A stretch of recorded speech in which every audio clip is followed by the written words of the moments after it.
Recently, a 97-year-old man from Southern California was found out through DNA testing to be the father of over 800 children. Now, how did this happen? Let me tell you the backstory. Randy Jeffries was a milk delivery man in the 1950s and 60s in the San Diego area in Southern California. Most of his customers were servicemen's families, so it'd be like military people, just military families, husband, wife, 2 kids, car in the garage, just a basic military families. So a lot of these servicemen had to go do their detailed duties. So they would leave at, 8 months at a time, a year at a time, 2 years at a time. And their wives was left there raising kids. And the only man that their wives saw on a regular basis was every couple of days was Randy delivering milk.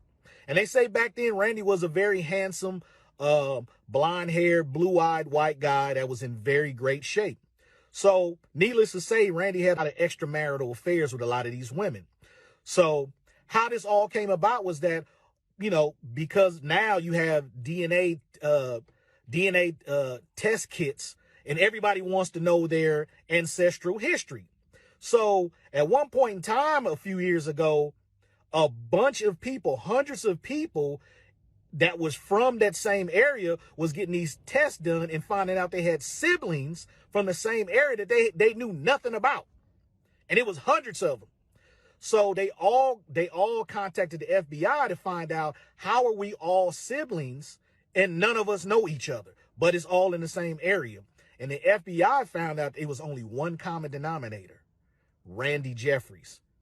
He was the only man around all their mothers at the same time all these kids were born. Oh yeah, they're all around the same ages. They're all within 10, 15 years of each other. They found all this stuff out. And what's weird is that Randy Jeffries is now 97 years old with a wife, and him and his wife don't even have kids. Ain't that some shit? Him and his actual wife don't have kids. All these years they've been married, they don't have no kids, but he got over 800 with about 100, 150 women. Yeah, it's crazy shit.